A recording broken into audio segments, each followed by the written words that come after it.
Pues yo sigo creyendo eso para mí, amado. Y en el campo, sencillamente, en mi época, uno decía, ¿cuánto maíz sembró? Uno decía, yo sembré una pucha. Pues si sembró una pucha, ese es un término que ya no se escucha casi.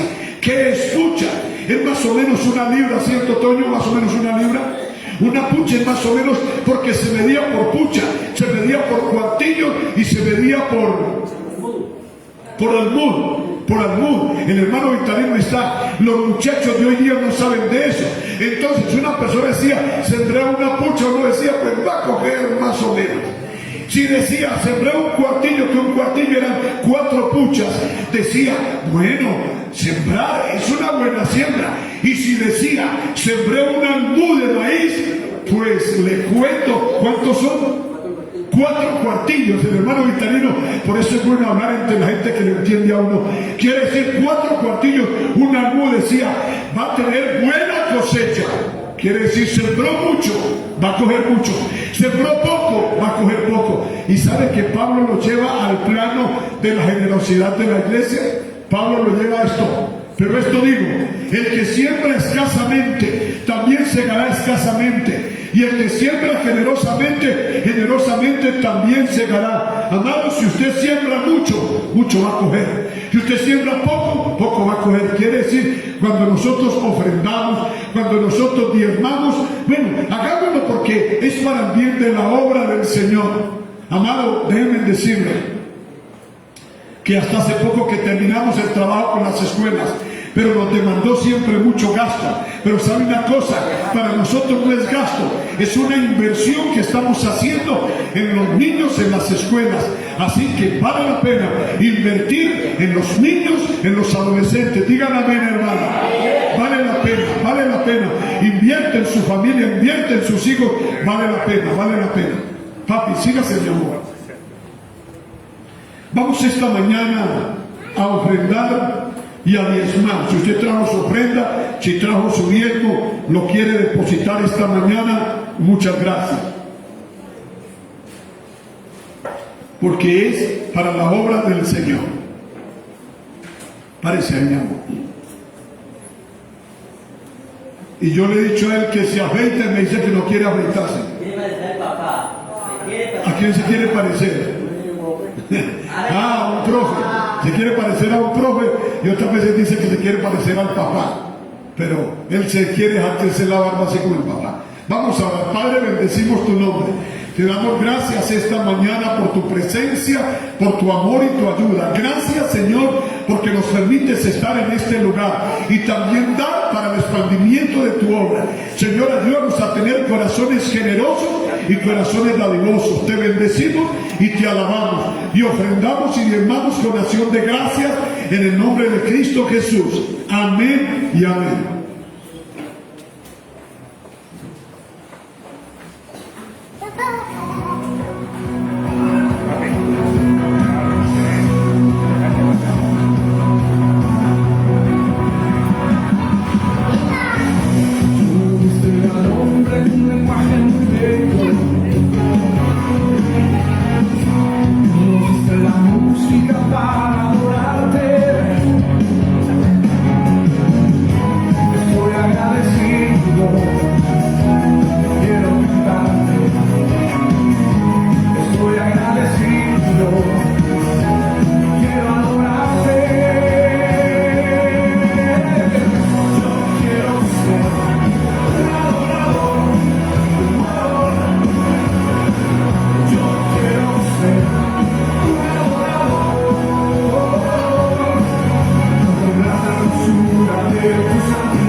Que los niños salgan a sus clases.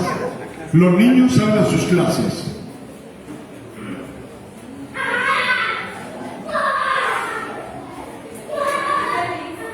Salgan los adolescentes también. Hoy tenemos el grupo de los adolescentes crecidos Así que qué bueno, qué bueno, qué bueno, qué bueno, qué bueno. Muy bien, está bien, Hugo.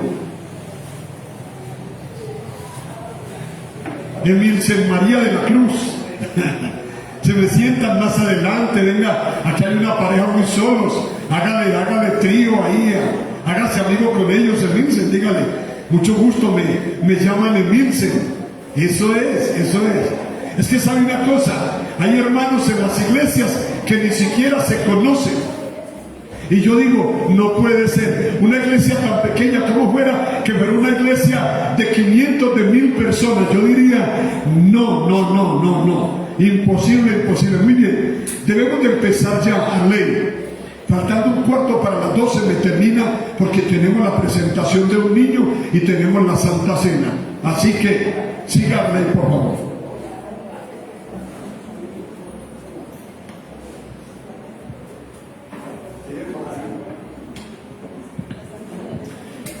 Muy bien, Dios los bendiga, muy buenos días. Una vez más nos alegra podernos reunir, estar en este lugar nuevamente, y aparte de lo que pudimos vivir en la noche del día de ayer, en el tiempo que pudimos tener de vigilia, de oración, bueno, de todo lo que podemos tener, gracias al Señor. Vamos a seguir entonces con la temática que hemos iniciado acerca de este tiempo, que es complicado, ¿cierto? Es un tema casi obligado, ¿cierto? Porque uno dice, bueno, diciembre, y entonces una de las palabras que antes se escuchaba mucho, ya no tanto porque ya la están reemplazando, pero normalmente en diciembre se habla de Navidad, ¿cierto? Es normal, y acompañado de esa palabra está la natilla, los buñuelos y algunas otras cosas más. Sí, hay lugares por ahí donde lo invitan a uno y venga, y eso, este tiempo, este mes sí que es complicado para los que quieren hacer dieta, ¿sí o no? O sea, este es el mes donde uno dice, el otro año empiezo, pero se va el otro año y otra vez se espera diciembre para decir, el otro año empiece. Más o menos es así, ¿sí o no? Pues más o menos así pasa, y es muy complicado en este tiempo justamente porque usted dice, no, yo no quiero, no, voy a cuidar un poquito, y llega usted donde el hermano, donde la hermana, y venga, cómase alguito, ¿cierto? Y ese alguito es que el plato es hasta el borde, y después usted pasa donde el otro hermano y lo mismo, y ya usted dice, no, pero es que cómo hace uno, ¿cierto? O sea, ¿cómo hace uno para decir que no? ¿Cierto? Que es difícil negarse a veces a esas cosas, ¿cierto? Uno dice, hombre, no, hay que cuidar, pero eso por ahí de una vez cada año no es problema, ¿cierto? Muy bien, hablando de eso, entonces estamos mirando algo muy importante acerca de lo que la Biblia dice, porque eso es lo que realmente vale la pena, ¿cierto? Nos decía el pastor Fernando anoche acerca de la fe, ¿cierto? Y tiene que ver, nosotros somos el producto de aquello en lo que creímos. Y si revisamos todo aquello en lo que creemos, es posible que haya cosas en las que nosotros creamos que no son de la palabra del Señor.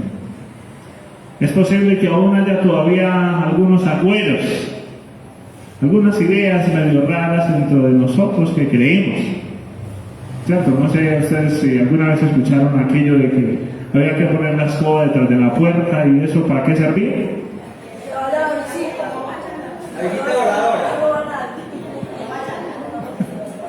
¿Cierto? No, es que me están rascando las manos, eso es que me van a dar plata.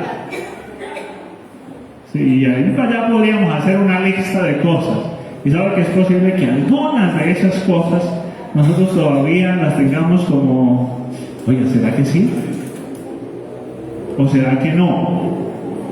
Y para saber si sí o no, entonces nos toca ir a la Biblia, porque cuando hablamos de Navidad también nos encontramos con un panorama complicado, porque es muy posible que usted como yo haya escuchado personas que hablan de la Navidad como algo normal, bueno, bonito, bíblico, pero que también hayan escuchado a otros que de la misma manera hayan dicho lo contrario, y entonces hayan dicho, no, eso es del diablo, y todo es malo. Y cada uno en particular tenemos una manera de vivir nuestra fe, y nos centramos más en unas cosas que en otras. Tal vez usted conocerá hermanos que ven al diablo en todas partes. Sí, todo lo que pasa es el diablo. Y es que el diablo me hizo y el diablo esto, aquello y lo otro. ¿Cierto? Así puede suceder. Habrá otros que se centran en otras cosas. Pero lo importante que tendríamos que tomar en cuenta es que tenemos que nosotros resaltar aquello que dice la Biblia. ¿Cierto? Porque es desde ahí que tenemos que tomar en cuenta. Hace unos años atrás, cuando todavía en ese tiempo se decía Feliz Navidad, porque hoy el comercio ya no dice así. ¿Cierto? Hace unas décadas atrás en Estados Unidos, varias cadenas de supermercados empezaron con una frase distinta que era Felices Fiestas. Y eso lo empezaron una cantidad de personas, de comerciantes contrarios al Evangelio, que dijeron: tenemos que borrar cualquier rastro, cualquier huella de todo aquello que tenga que ver con Dios.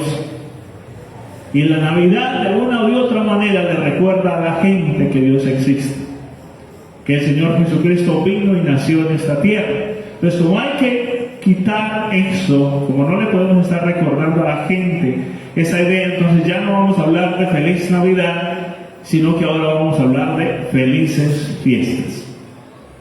Y detrás de ese Felices Fiestas hay una cantidad de comercio y una cantidad de cosas que nos quieren meter para que usted las compre aunque no las necesite. Si le ha pasado, le han ofrecido algo estos días que usted no necesita, pero que le están diciendo: tranquilo, empieza a pagar el otro año. No, vea, lléveselo, vea, sin cuota inicial. Y por allá en febrero empieza a pagar. Porque el blandín confía, porque confía en usted. Entonces, de una vez, entonces uno dice: ah, no, así vamos a estrenar. ¿Cierto? Y si de pronto usted dice: bueno, estamos como corticos, pero ya por ahí, por ese lado, ahí sí podemos comprar esto, aquello y lo otro, podemos renovar algunas cosas. Y entonces algunos dicen: no, eso el Señor nos provee. Y se meten ahí. Y llegan por allá febrero, marzo, abril. Y ahí llega el problema. Porque claro, cuando usted lo quiere meter allá de cabeza, lo llaman todos los días muy amablemente y le ofrecen y por aquí y por allá. Pero vaya que usted se atrase en una cuota. También lo llaman. Ahí sí, todo el barrio sabe que usted le debe al banco. Que usted se demora un poquito más de... No sé si a alguno le ha pasado eso. Llaman a la referencia, al amigo, al vecino, y de repente el vecino llega y le dice: oiga, por ahí lo llamaron del banco. Sí, yo sé que a algunos les ha pasado. Y en medio de todo eso, simplemente lo que tenemos que hacer nosotros es volvernos a la palabra del Señor y tener en cuenta entonces cuál es la realidad. ¿Qué tenemos que creer nosotros en este sentido? Y ahí veíamos entonces una pregunta que ha sido complicada de responder, porque algunos han dicho que sí, otros que no. De igual manera, siendo cristianos, dice ahí entonces: ¿deben los cristianos celebrar la Navidad? Es la pregunta. Pero no solo esa, otra pregunta más: ¿es pecado celebrar la Navidad? Otra pregunta. Claro, cuando uno va a la palabra del Señor, se da cuenta que hay cosas que explícitamente uno puede saber que es pecado. Por ejemplo, la Biblia dice: no robar. Ya, claramente la Biblia dice que eso es pecado.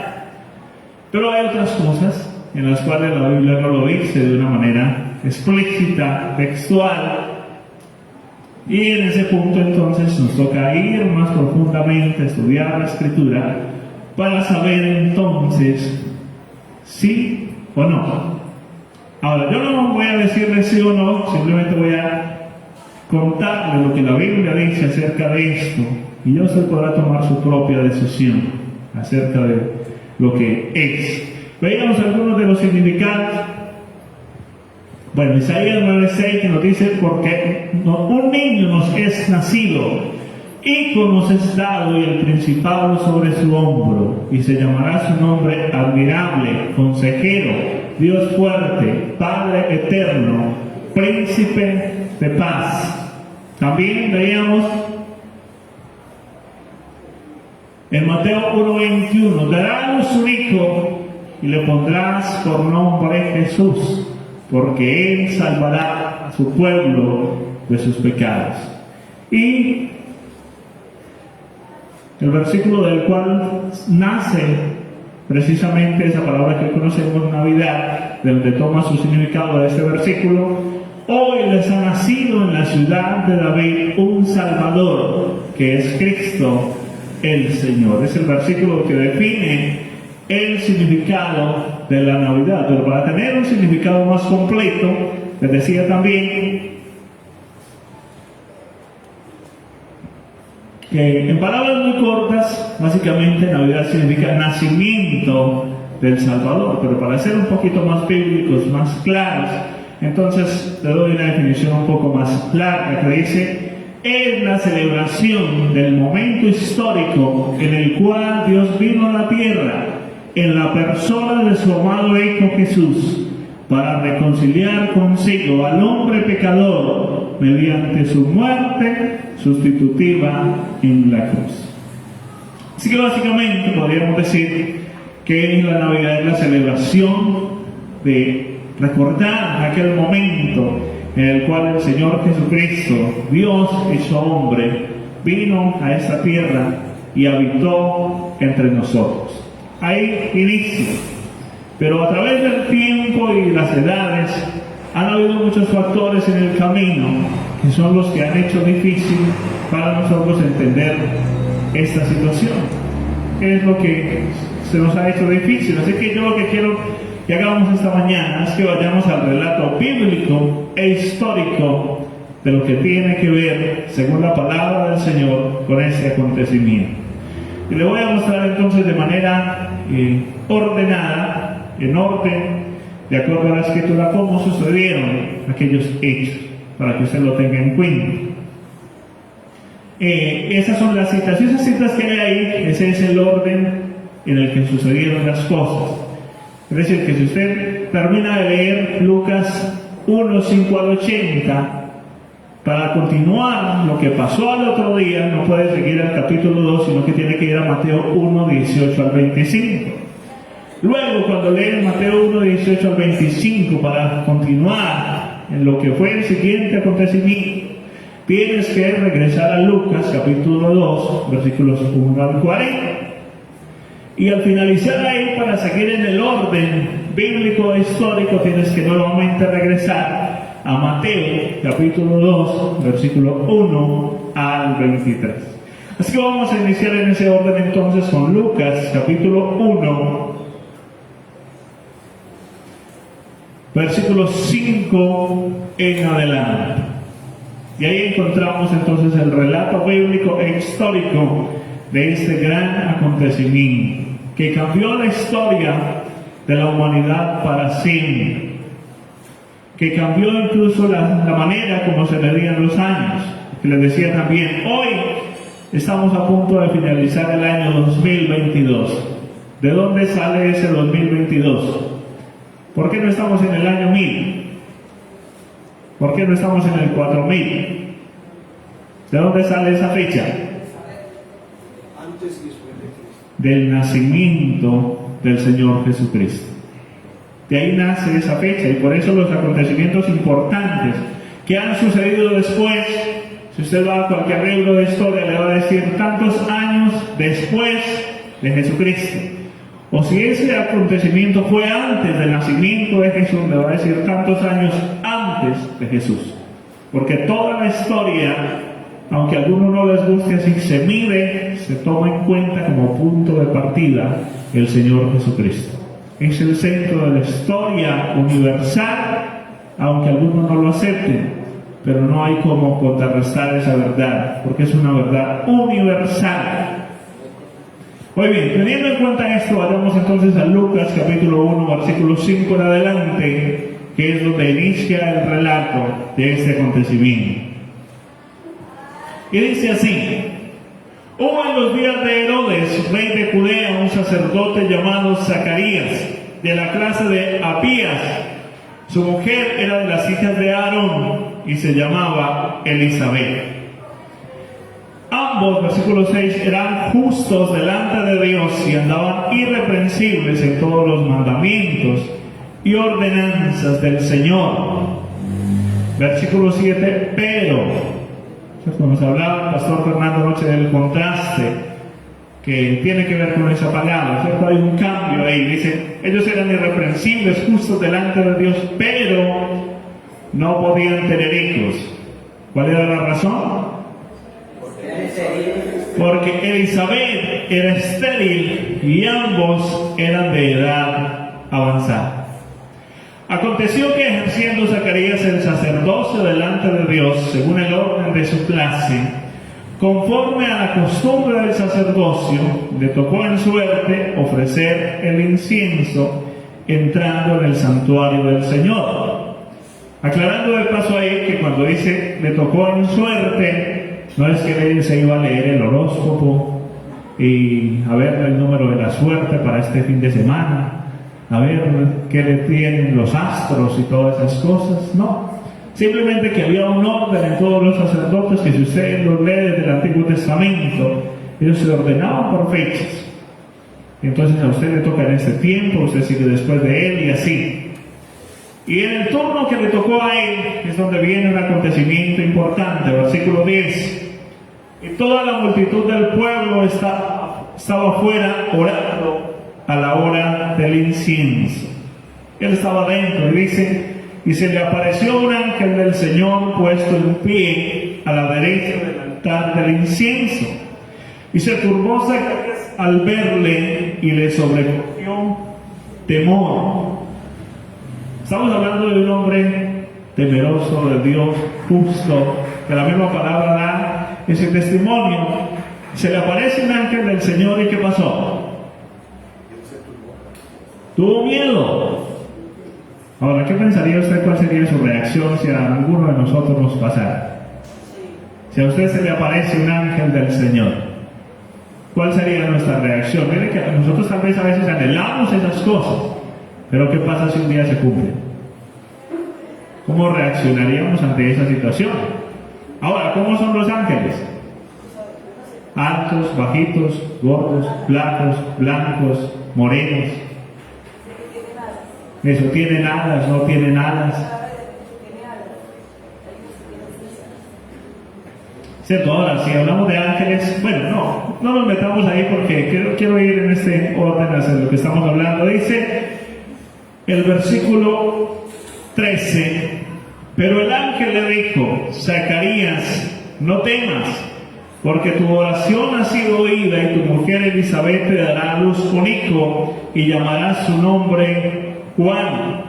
Y tendrás gozo y alegría y muchos se regocijarán de su nacimiento, porque será grande delante de Dios.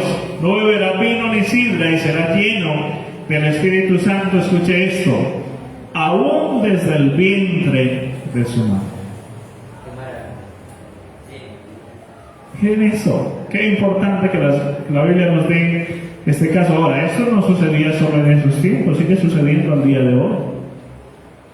Cuando un niño antes de ser concebido y en medio de ese proceso, sus padres andan así como nosotros, ¿cierto? Así como el Señor dice que deberíamos andar y estamos orando por esa criatura desde antes de nacer. También va a ser lleno del Espíritu Santo desde allí. Vamos a seguirlo mirando y verán qué interesante. Luego dice, versículo 16, y hará que muchos de los hijos de Israel se conviertan al Señor Dios de ellos, e irá delante de él con el espíritu y el poder de Elías, para hacer volver los corazones de los padres a los hijos y de los rebeldes a la prudencia de los justos, para preparar al Señor un pueblo bien dispuesto.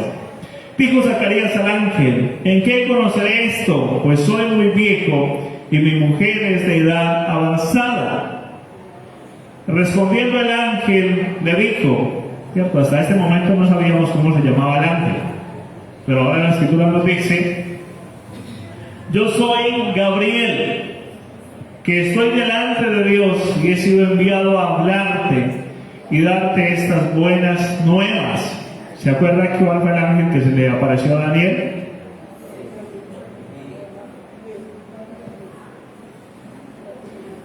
Versículo 20. Y ahora quedarás mudo y no podrás hablar hasta el día en que esto se haga, por cuanto no creíste mis palabras, las cuales se cumplirán a su tiempo. Ahora mire algo importante en este punto acerca de esta pareja. Dice la Biblia que eran justos, que vivían llenos del Espíritu Santo, pero también dice acá que él no creyó ese mensaje. Ahora, ¿cuál era entonces, según lo que hemos leído hasta acá, por qué estaba orando Zacarías? ¿Cuál era su oración? ¿Por qué estaba orando él? Según lo que hemos leído, estaba orando por un hijo. Pero estaba siendo él un hombre con todas esas cualidades.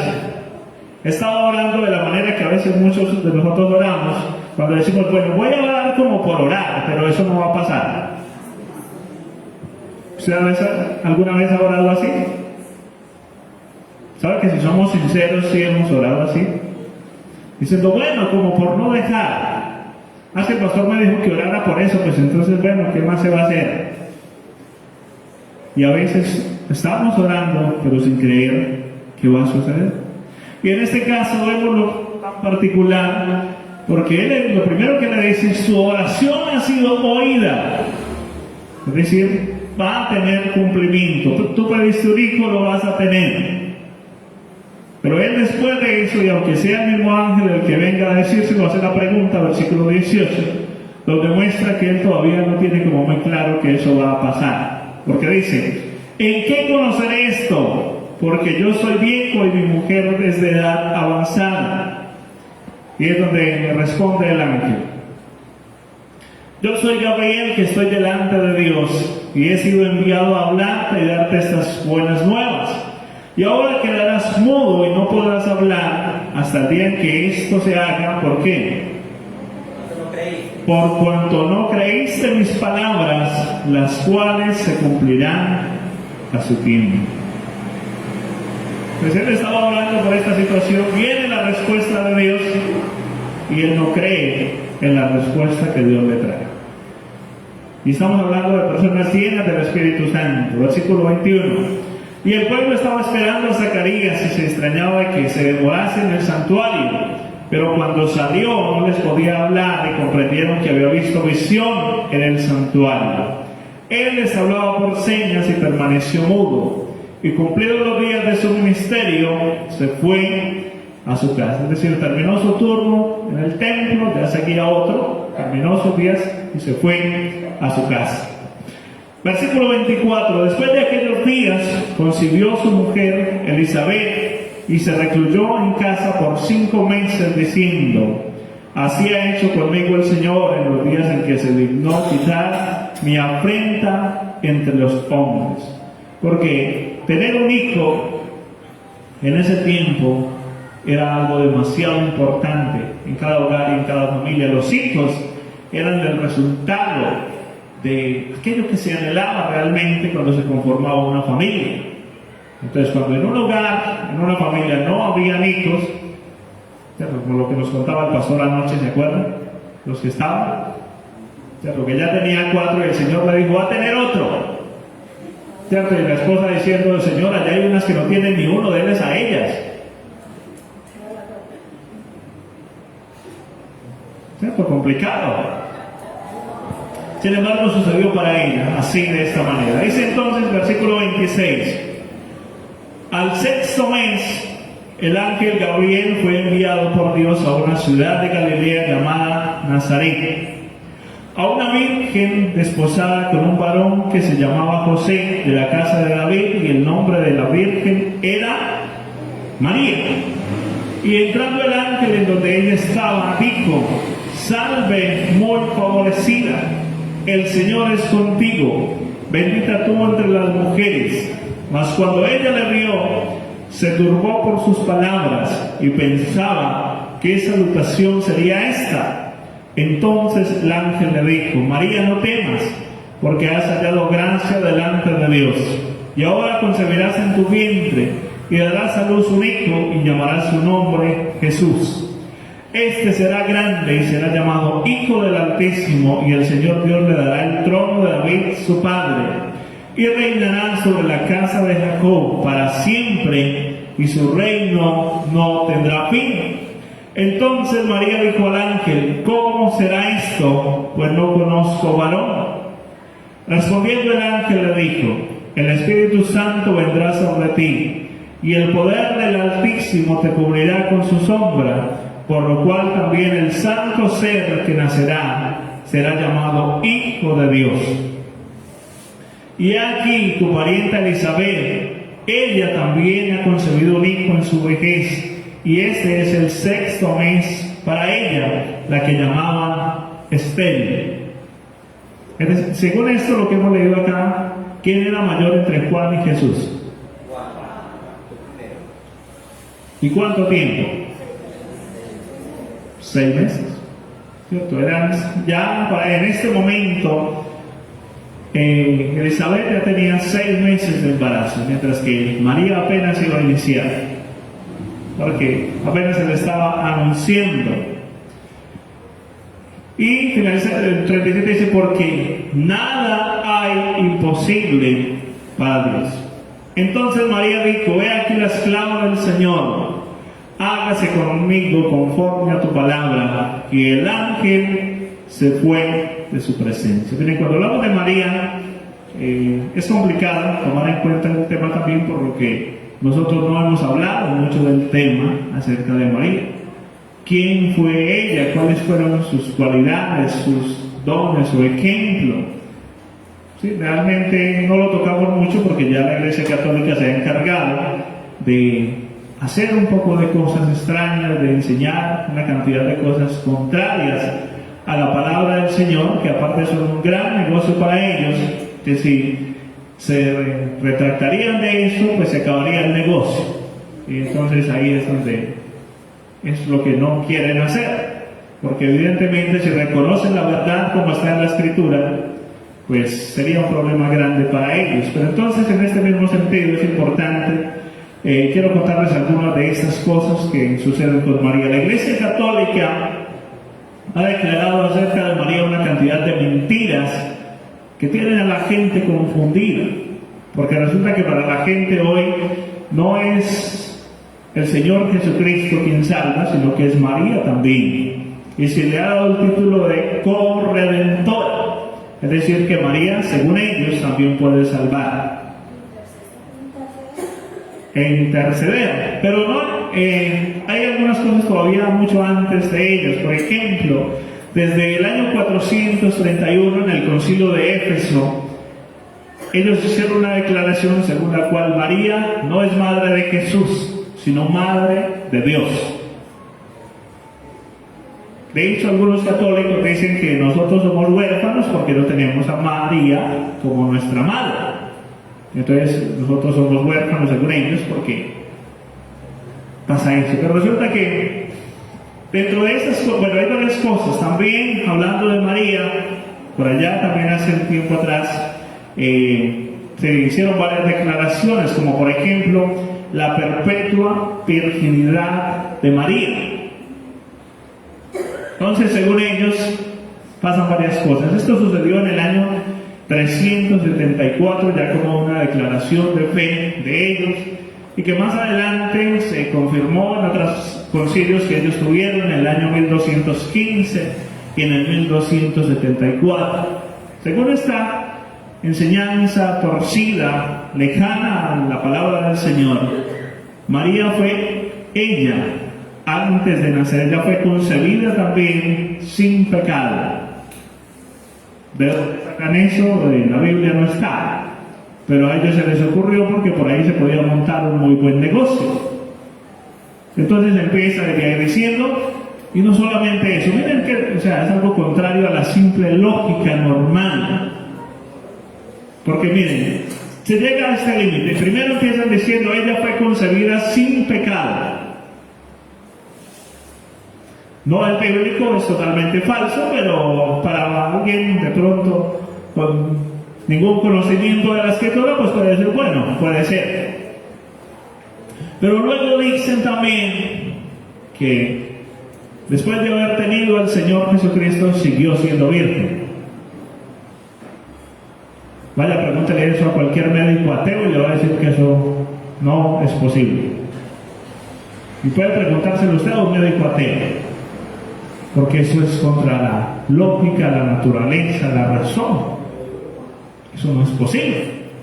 Y aparte de eso, dicen también que María no tuvo más hijos, sino que solamente fue el Señor Jesucristo. Hermano.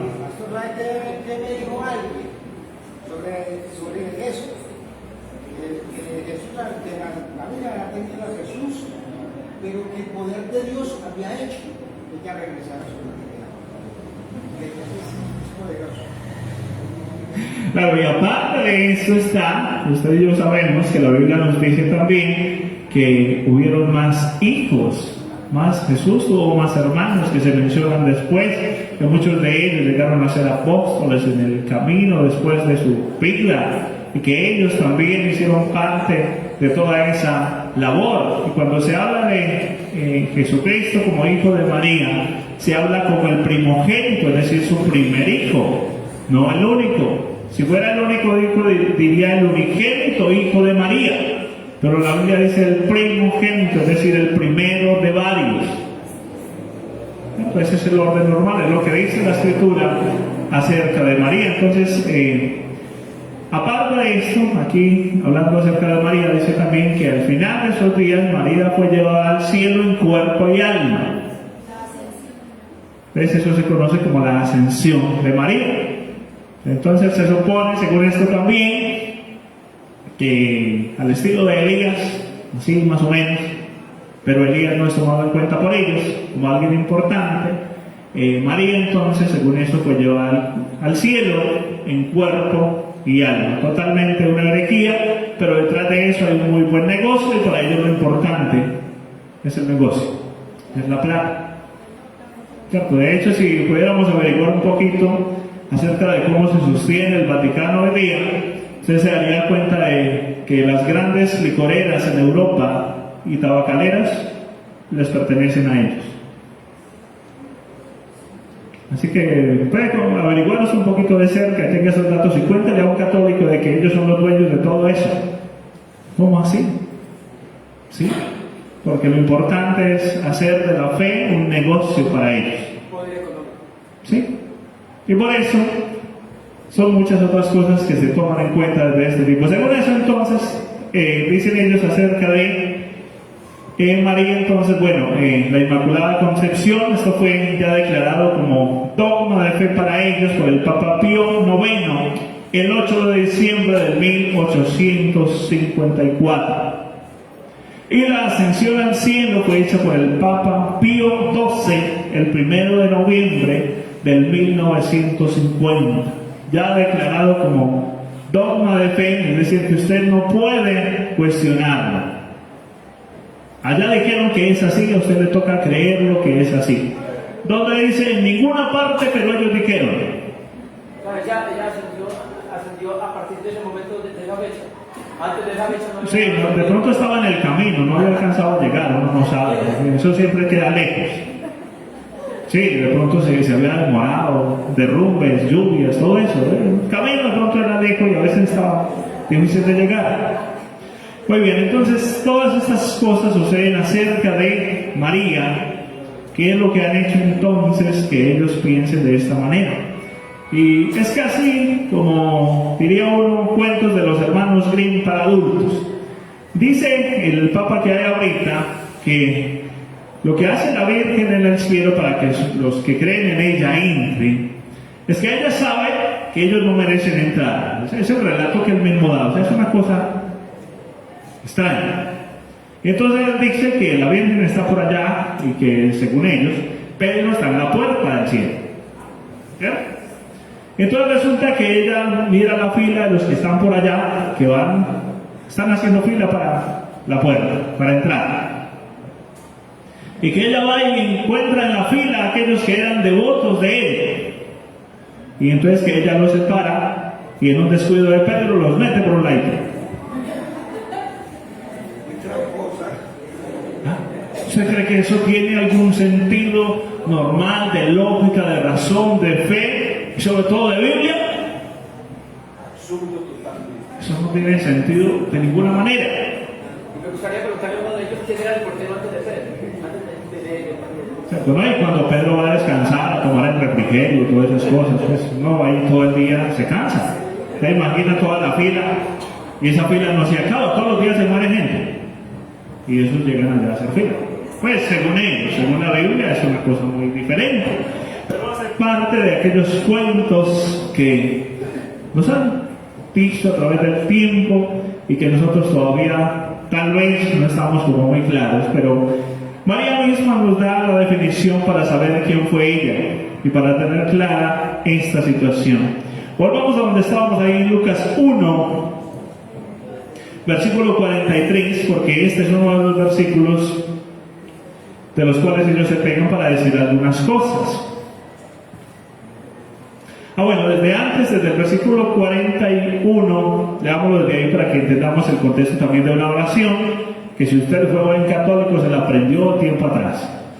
Dice así el versículo 41: y aconteció que cuando oyó Elizabeth la salutación de María, la criatura saltó en su vientre y Elizabeth fue llena del Espíritu Santo. Imagínense ese escena, solamente el saludo de María. Eso significa que María era una mujer de ejemplo, de intimidad con Dios, de caminar con Dios fielmente. Ahora, si ustedes se hacen esa pregunta, ustedes dicen, ay, ¿será que hoy día todavía hay cristianos así? Sí.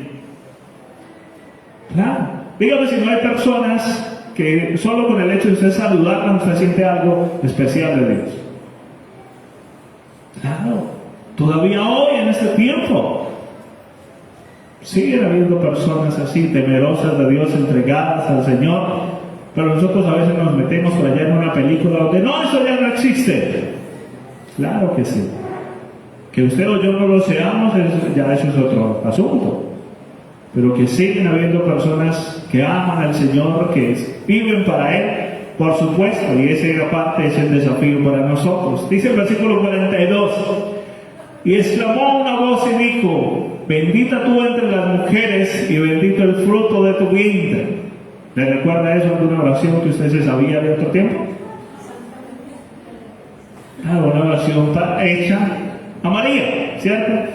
Porque se me concede esto a mí, escucha esa expresión, que la madre de mi Señor venga a mí. Entonces de ahí es donde ellos se pegan por un ladito para decir, claro, si ve, María es la madre de Dios. No, María es la madre de Jesús cuando vino como hombre, pero era una mujer como todas las demás mujeres y que murió como todas las demás personas en esta tierra y que aparte la Biblia no registra su muerte. ¿Sabe que hay muchos personajes en la Biblia que se registra su muerte, hasta su funeral, qué pasó, dónde lo enterraron? ¿Usted sabe dónde enterraron a María? ¿Cuántos años tenía cuando murió? No, la Biblia, el Señor no consideró que eso era importante, que nosotros lo supiéramos, y por eso no está consignado en la Escritura. Y el 45 dice, y bienaventurada la que creyó, porque se cumplirá lo que fue dicho por parte del Señor. Aquí está la diferencia entre Zacarías y María. Cuando el ángel viene y le da el mensaje a Zacarías, él no creyó, pero María sí creyó. Ella creyó a lo que el ángel le vino a decir. De ahí en adelante, si usted lee, se habla de algo que usted puede leer en su casa y detenerse un poquito acerca de lo que es el cántico que María hace en gratitud hacia el Señor. Algo muy importante que dice inicialmente, dice el versículo 46. Entonces María dijo, engrandece mi alma al Señor y mi espíritu se regocija ¿en quién? Ella misma declara que necesitaba un Salvador. Es que María no tiene poder para salvar, porque una vez murió como el resto de los mortales que han muerto desde siempre. partió a la eternidad y está allá. Y no puede hacer nada por nadie aquí en esta tierra. Fue una mujer santa, fue una mujer de ejemplo, de desafío para nosotros en este tiempo. Pero murió y ahí terminó su historia en este mundo. Estará allá, tal vez ya cuando nosotros partamos también, podemos ir y preguntar, oiga, ¿dónde es que está María por aquí? Yo necesito conocerla, que ella me cuente un poquito, que todavía tengo unas dudas acerca del nacimiento de Jesús. Y de pronto se sienta un rato con ella y charla un rato allá en el cielo, para que ella me cuente esos detalles que usted todavía no tenemos claro. Termina de ir adelante todo ese cántico acerca de eso, viene luego entonces el nacimiento de Juan el Bautista, versículo 57 en adelante, en donde se cumple aquello que le fue anunciado a Zacarías, y donde él, terminando el versículo 66, vuelve otra vez su voz, porque ya ocurre el nacimiento de su hijo, y él hace una declaración acerca de su hijo, y dice el versículo 67, y Zacarías su padre fue lleno del Espíritu Santo y profetizó diciendo, bendito el Señor Dios de Israel, que ha visitado y redimido a su pueblo, y nos levantó un poderoso Salvador en la casa de David, su siervo. Y sigue hablando de esta manera, de una manera poética muy especial, acerca de lo que sucedía con su hijo. Termina este relato acerca de Juan el Bautista diciendo el versículo número 80, algo muy importante. Y el niño crecía y se fortalecía en espíritu y estuvo en lugares desiertos hasta el día de su manifestación a Israel. Es decir, que acerca de Juan el Bautista, desde ese momento hasta que ya su nombre, la Biblia no vuelve a decir nada acerca de Juan el Bautista durante todos esos años. De ahí entonces, estando en ese punto, tendríamos que volver ahora sí entonces a Mateo 1:18 para seguir en el orden, ¿cierto? Primero nace Juan el Bautista y aquí tenemos todo el relato, y ojalá que usted pueda tomarse un ratito en su casa y leer el pasaje completo, Lucas 1, versículo 5 al versículo 80, y detenerse en esos detalles que están ahí.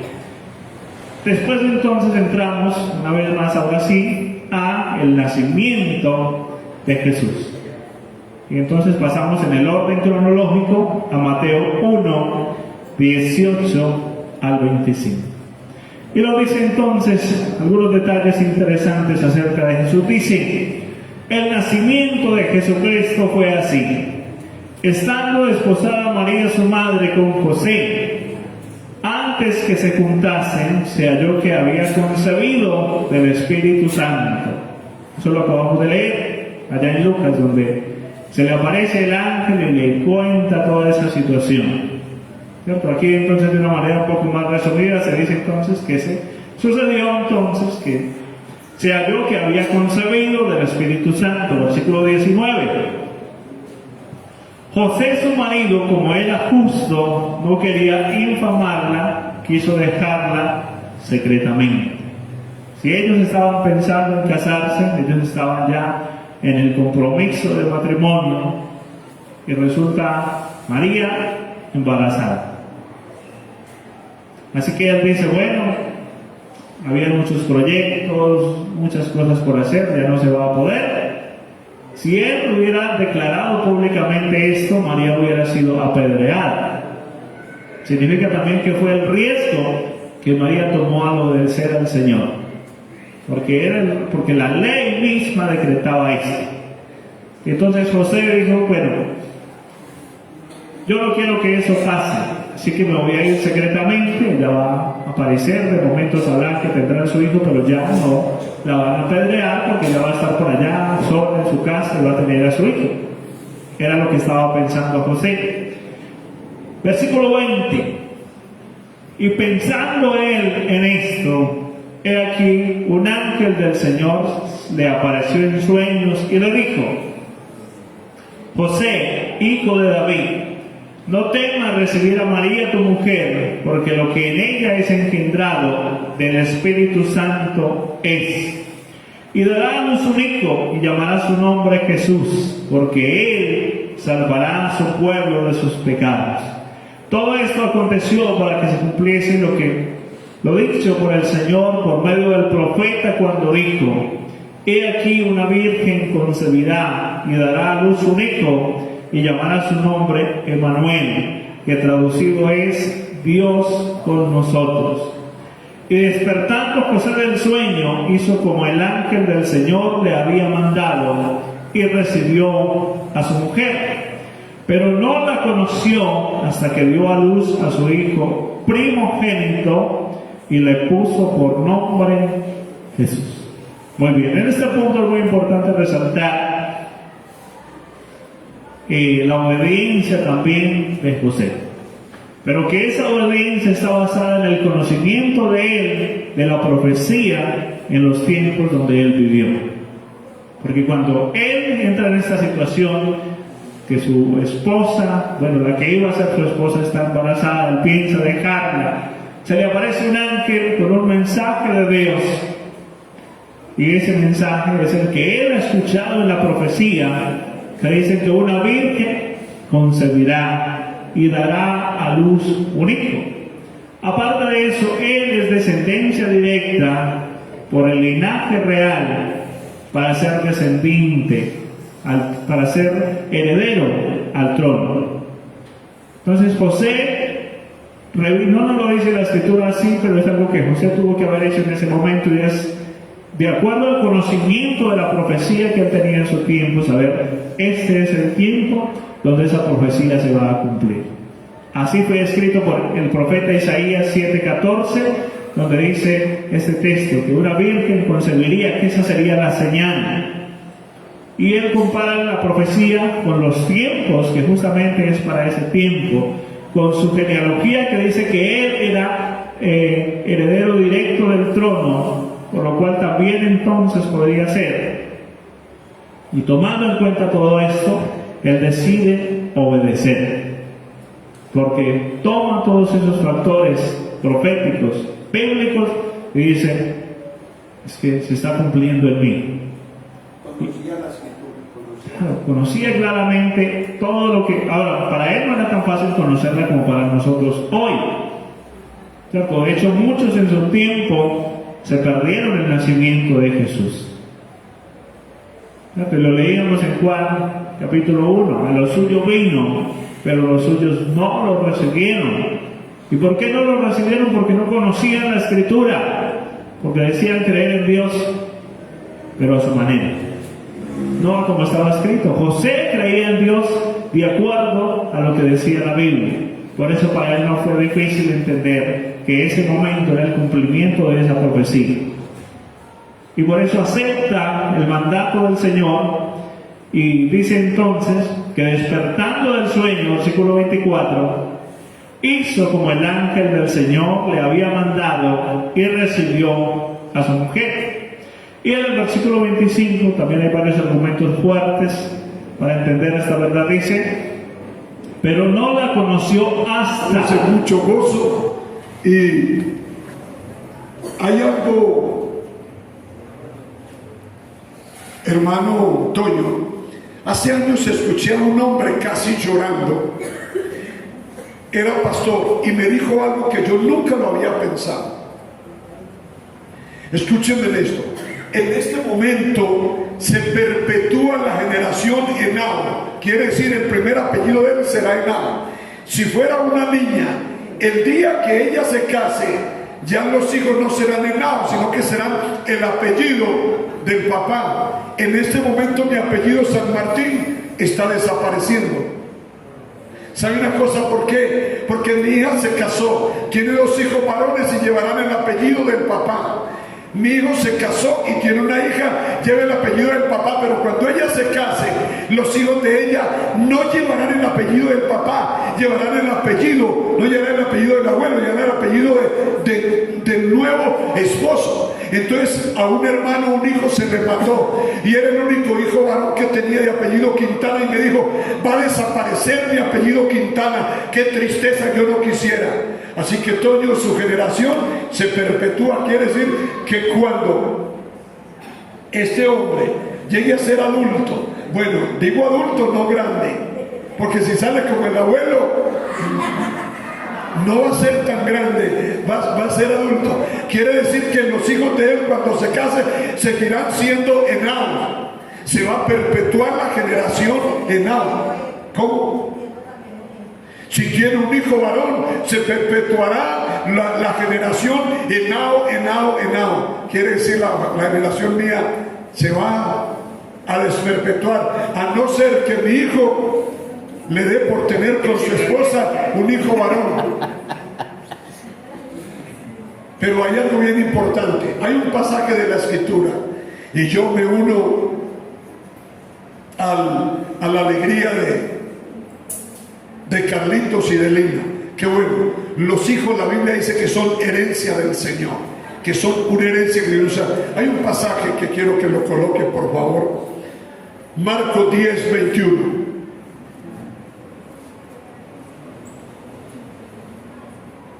Marcos capítulo 10, versículo 13. Marcos 10, 13. Amado, nosotros siempre hemos de dar importancia a esto. ¿Saben por qué? Porque la Biblia nos presenta un argumento para hacerlo presentar a los niños. Marcos 10, 13. Y le presentaban niños para que los tocase a Jesús. Y los discípulos reprendían a los que los presentaban. Quiere decir que para los discípulos no eran muy importantes los niños. Amados, déjenme decirles, para la iglesia deben de ser muy importantes los niños, porque en este momento, este niño de Carlitos, Ismael Santiago, mañana será un adulto más. Y esperamos con la ayuda del Señor que la fe de su papá y de su mamá se perpetúe, continúe, siga, se esté perpetuando en él la fe. Eso es lo que esperamos. Entonces, y le presentaban niños para que los tocasen, y los discípulos reprendían a los que los presentaban. Siga, verso 14.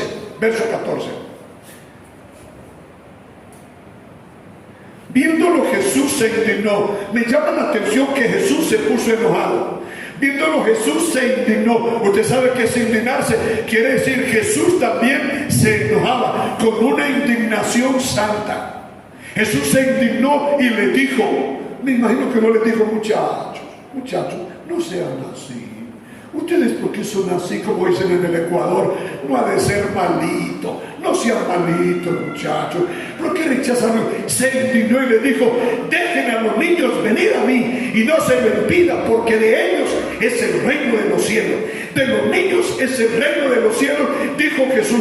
Y es más, un día le dijo, si no se vuelven y se hacen como ellos, no entrarán en el reino de los cielos. Volvernos y hacernos como niños. Y el último texto, el 15.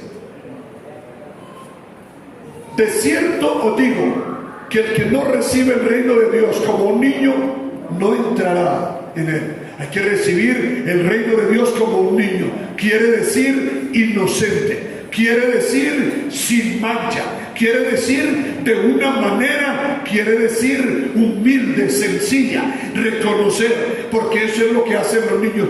Tienen la amabilidad, la sencillez, la nobleza. Entonces, esta mañana nosotros lo que queremos hacer es, voy a pedir a mi esposa que venga y toma en sus manos a Ismael Santiago y lo vamos a ofrecer al Señor. Yo siempre he dicho que cuando yo veo gente presentando niños, a mí me dan antojos de niños, de querer tener más niños. ¿Será que nos va a pasar como a Fernando y a la esposa?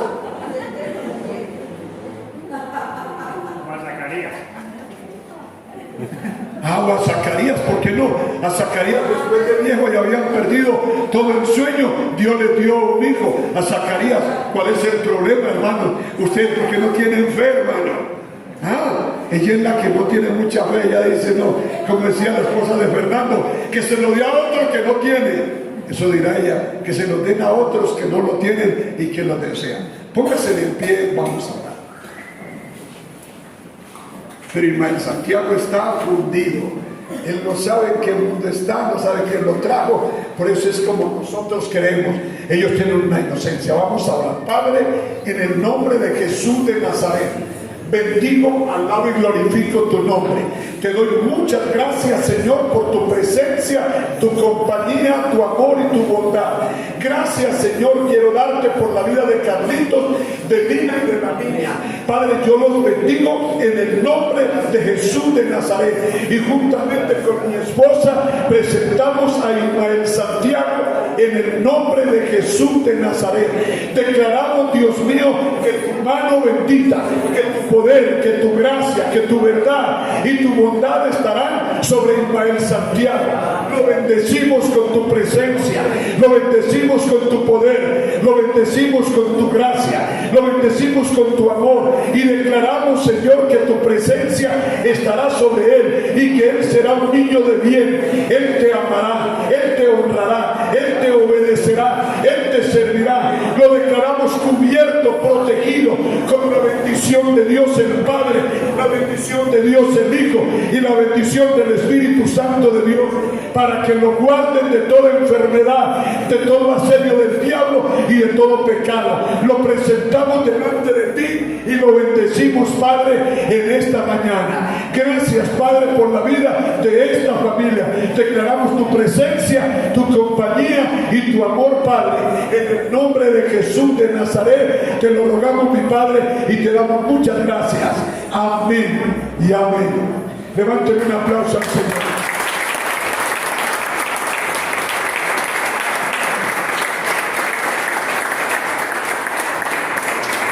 Carlitos y Lina, que Dios les bendiga y que les dé muchos hijos más a ustedes. Y Lina abre los ojos y dice que no. Y Carlitos dice que quiere más niños, ¿cierto, Carlitos? Él se ríe, pero tiene una risa maliciosa. Siéntese, por favor. Dios les bendiga. Siéntese. Vamos a pasar. Brian, ayuda a pasar. Pido un favor que me hagan venir los niños y los adolescentes ya.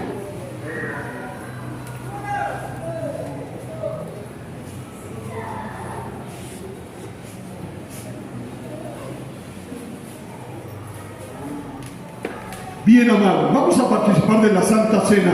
Anoche íbamos a participar, pero nos fue difícil, nos fue imposible por una razón muy grande, porque se nos fue el tiempo sin darnos. Mari, hágame seguir los niños, Mari, tenga la bondad. Vaya a la puerta y me los hace seguir. Ok, pero usted me ayuda, por favor, porque usted tiene un carácter como de más matrona. El hermano Guillermo es más corazón de madre. Usted me los hace seguir, tenga la bondad. Gracias. Vamos a mirar la Biblia un momentico, amados, en 1 Corintios capítulo, Freddy, por favor, 1 Corintios capítulo 11.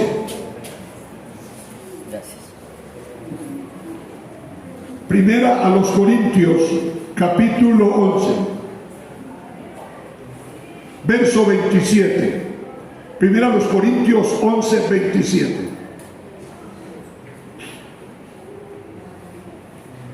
Miren lo que dice: de manera que cualquiera que comiere este pan y bebiere esta copa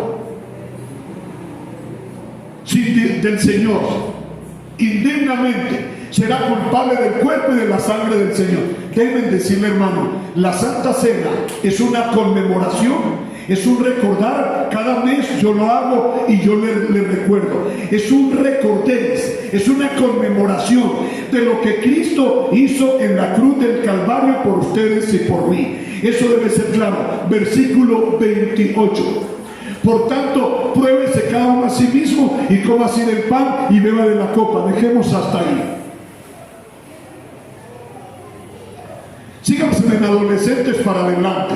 Síganse, se me sienta más adelante, mamita, tenga la bondad. Gracias. Queremos que los adolescentes vengan y se sienten, se pongan cómodos ellos para no tener distracción. María Isabel, usted sabe que a mí me gusta que se sienten adelante, no me dé bancas de por medio. Ya me conocen muy bien. Y María Isabel sí que me conoce bien. Porque yo muchas veces, allá hay sillas al lado de donde quiera mamita sentarse, bien pueda. Exactamente, gracias. Amado, es que yo aprendí, recién que me convertí, aprendí esta verdad. Cuando usted llega a un culto y por decir algo la gente está orando, está concentrada en la oración, y usted llega tarde y entra taconeado, usted inmediatamente en su mente se distrae en la oración y piensa, ¿quién llegó tan taconeado? ¿Quién llegó tan taconeada? En su mente, y usted abre un ojo y deja el otro cerrado y dice, sí Señor, amén. Sí, la que tanto taconea en la iglesia. Sí, ahí llegó Verónica taconeando, o llegó Patricia taconeando, o llegó Juliana tal. Sí, y usted sigue, sí Padre, amén, aleluya. O pasa alguien por decir algo, están sentados ellos ahí, y usted llega y está orando y se mete por el medio. Cuando menos piensa, se le chocó el pie con el de ella, y ella dice, uy, me pisó el juanete este que tengo yo. Me pisó el callo, quiere decir, la desconcentró. Por eso me gusta cuando vamos a hacer algo tener toda la concentración, que los niños estén sentados, que los adolescentes estén sentados, que ustedes estén quieticos para dar reverencia a lo que estamos haciendo. Tener mucha reverencia, porque lo estamos haciendo es para la gloria del Señor. Voy a pedir a mi esposa y hable. Venga, colabórenme un poco. Entonces, Pablo dijo, por tanto, pruébese cada uno a sí mismo y coma así del pan y beba de la copa. Él dice que se pruebe. Hermano, antes de participar de la Santa Cena, usted debe saber dos cosas. Debe haber sido bautizado cristianamente, evangélicamente. Y segundo, andar en comunión con Dios y con su hermano. Usted debe tener eso claro para participar. Si usted no lo ha hecho, entonces, ya hoy me reúno con la junta en la tarde, vamos a acordar, para enero vamos a bautizar a varias personas que quieren hacerse bautizar con la ayuda del Señor, que no han sido bautizadas. Así que esperamos, cuando ya lo bautizamos, ellos van a poder participar de la Santa Cena. Vamos, cierre sus ojos, vamos a orar y a bendecir estos emblemas. Padre, en el nombre de Jesús de Nazaret, te doy gracias por este pan y te doy gracias por esta copa. Yo te bendigo y te glorifico porque tú eres bueno, tú eres grande y eres fiel. Te pido, Dios, que al tomarlo sea de bendición a nuestra vida, sea de bendición a nuestra alma, a nuestro espíritu y a nuestro cuerpo, y que ellos nutran todo nuestro ser. Y aquí, Señor amado, sean estrechados vínculos de hermandad cristiana. Bendigo esta iglesia y pido que tu bendición y tu ayuda estén sobre cada uno, Padre. En Cristo te lo pido y te doy muchas gracias. Amén y amén. Vamos a hacer algo antes de participar. Hagamos dos filitas, una en el costado derecho y otra aquí, como solemos hacerla. Fray, hágame. Ok, así como se están parando ellos. Muy bien, háganme dos filitas. Muy bien, solamente que usted haya sido bautizado cristianamente, no más. Hermano Toño, córrase un poquito para que les abra pues. Ok, listo. Hermano Vitalino, córrase para acá un poquito. Ok, hermana Celina. Bien. Muy bien. Y el resto se le queda en su puesto, reverentemente orando, mientras participamos. Allah y tenga la bondad. Como las copas. Mi esposa va repartiendo el pan y usted lo recibe y lo tiene en su mano mientras estamos cantando esta canción. Gracias, Señor. Dele gracias al Señor mientras recibe la copa y recibe el pan. Dele gracias y bendiga el nombre del Señor. Dele gracias. Alabe y glorifique el nombre del Señor. Gracias.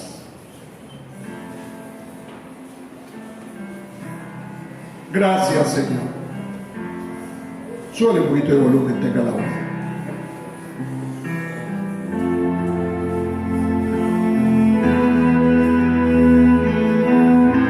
Gracias, Señor. Gracias. Gracias, Señor. Gracias, Señor. Bendigo tu santo nombre. Dígaselo.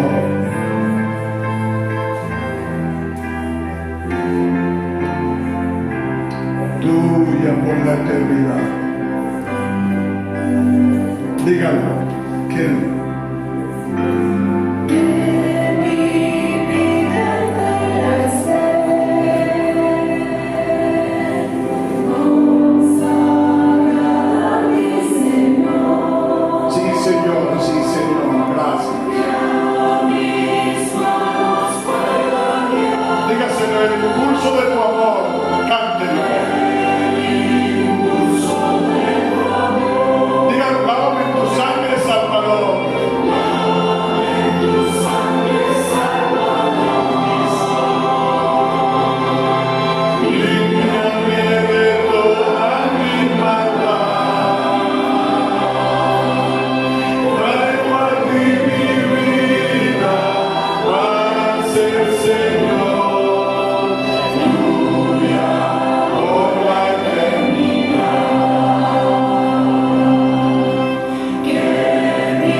de toda mi maldad. Traigo a ti mi vida para ser Señor.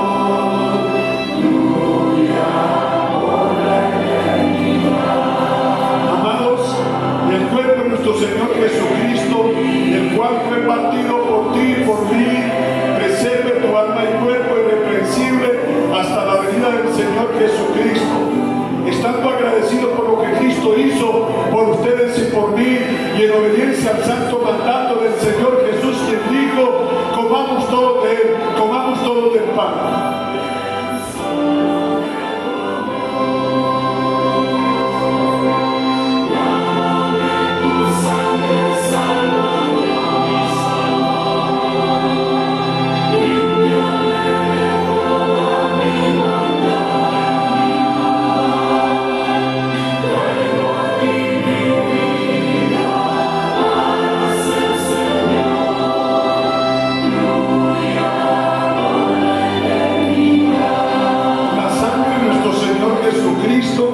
La cual fue derramada por ustedes y por mí, preserve nuestra alma y cuerpo irreprensible hasta la venida del Señor Jesucristo. Hermanos, estando agradecidos por lo que Cristo hizo por ustedes y por mí, y en obediencia al santo mandato del Señor Jesús, quien dijo: bebed todos de ella, bebamos todos de la copa.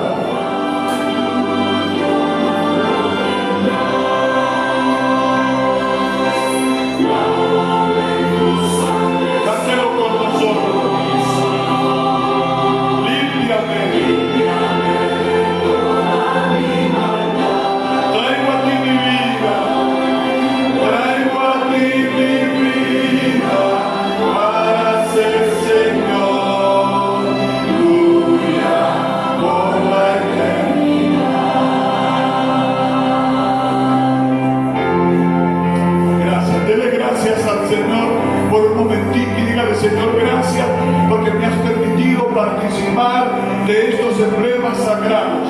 Dígale: yo te bendigo y te alabo. Te doy gracias porque puedo compartir con mis hermanos estos emblemas sagrados. Dígale gracias, muchas gracias. Dele gracias al Señor y cantemos esta última estrofa.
estudiar tu palabra, presentar al niño, poder participar de esta Santa Cena. Padre, yo bendigo mis hermanos y bendigo esta iglesia y pido que la bendición del Padre, la bendición del Hijo y la alianza y la dirección del Espíritu Santo permanezca sobre cada uno de ustedes, en el nombre de Jesucristo de Nazaret. Amén y amén. Amén. Amados, una feliz tarde, feliz almuerzo. Dios les bendiga y les guarde. No olviden, el miércoles hay culto de oración, el sábado ayuno y el domingo la escuela dominical. Bendiciones, Dios les guarde.